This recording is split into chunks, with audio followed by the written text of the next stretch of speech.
السلام علیکم ورحمۃ اللہ وبرکاتہ۔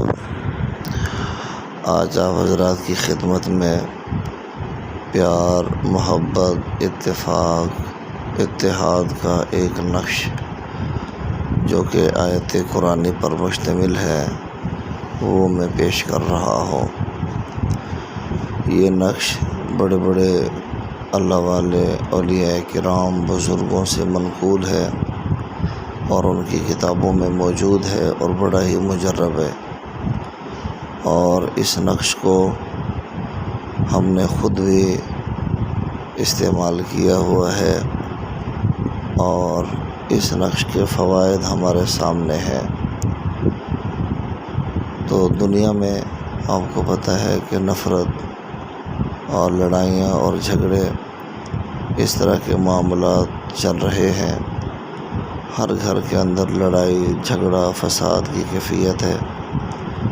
میاں بیوی کا خاص طور پر آپس میں اتفاق نہیں ہے۔ تو یہ جو نقش ہے یہ خاص طور پر میاں بیوی کے لیے ہے، اور دیگر رشتوں میں بھی اس کو استعمال کیا جا سکتا ہے۔ خالصتاً قرآنی نقش ہے، قرآنی آیات ہیں۔ تو طریقہ کار اس کا یہ ہے کہ اس آیت مبارکہ کو لکھیں۔ یہ جو آیت ہے یہ سورۃ طٰہٰ کی آیات ہے۔ سورۃ طٰہٰ قرآن پاک کے 16ویں سپارے میں ہے، اور یہ اس کی آیت نمبر 38 اور 39 اور 40 کا حصہ ہے۔ آیت نمبر 39 اور 40 یعنی 39 اور 40۔ آیت نمبر 39 کا کچھ حصہ ہے اور آیت نمبر 40 کا بھی کچھ حصہ ہے۔ آپ یہیں سے دیکھ کر بھی لکھ سکتے ہیں اور قرآن پاک سے بھی اس کو تلاش کر کے لکھ سکتے ہیں۔ آیات میں نے بتا دی ہیں، سورت بھی میں نے بتا دی ہے۔ تو اس آیت پاک کو لکھنے کے بعد آگے یہ جو عربی میں جملہ ہے، یا مصرف القلوب صرف قلب فلاں بن فلاں، یہ جو پہلا فلاں بن فلاں ہے، اس جگہ پر آپ نے فلاں بن فلاں نہیں لکھنا، بلکہ جو مطلوب ہے، جس کی محبت چاہیے، جو جھگڑتا ہے، جو پڈے کر رہا ہے، اس کا نام لکھ لیں، یا پڈے کر رہی ہے اس کا نام لکھ لیں۔ اور پھر اس کے بعد جو آگے مطلوب کا آ رہا ہے، الا طالب کے بعد کا جو لفظ ہے فلاں بن فلاں، وہاں پر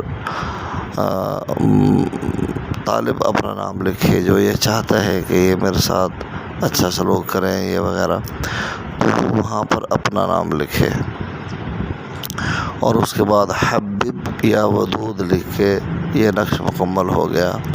اب اس کا طریقہ استعمال یہ ہے کہ آپ تھوڑے سے پانی کے اندر اس کو شامل کر کے اپنے مطلوب کو، مقصود کو، محبوب کو اس کو پلائیں۔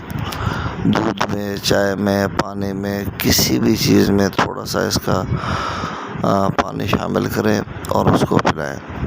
اس کو عام سیاہی سے بھی لکھا جا سکتا ہے، لیکن اچھے نتائج کے لیے، بہترین رزلٹ کے لیے آپ اس کو زعفران سے لکھیں۔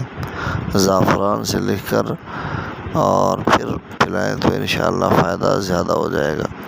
اور اس کے ساتھ ساتھ اس آیت مبارکہ کو پڑھتے بھی رہیں اور مقصود کا تصور کر کے، اور آخر میں جو یا ودودو لکھا ہوا ہے یہ بھی کم از کم 100 مرتبہ ہر نماز کے ساتھ پڑھتے رہیں، تو مقصود تک جلدی رسائی ہو جائے گی، جلدی پہنچ ہو جائے گی۔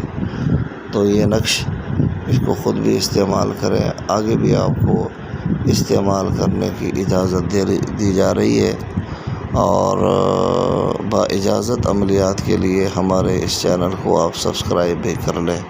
السلام علیکم ورحمۃ اللہ وبرکاتہ۔